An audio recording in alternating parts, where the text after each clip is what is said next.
NATO ka ndërmarrë një sër sulmesh gjatë orëve të mëngjesit në zonat pranë rezidencës së liderit libian Muammar Gaddafi në kryeqytetin e këtij vendi Tripoli.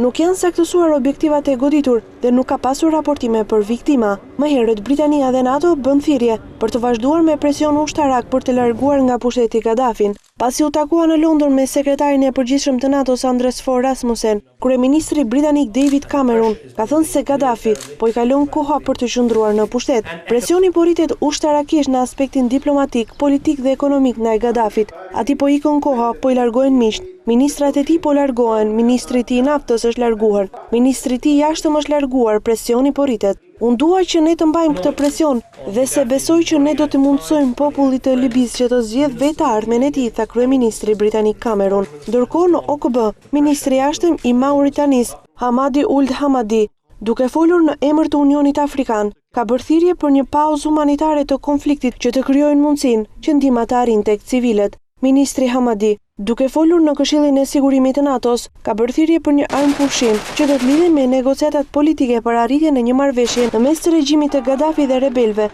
që po përkrahen nga NATO për t'i dhënë fund regjimit të Gaddafit.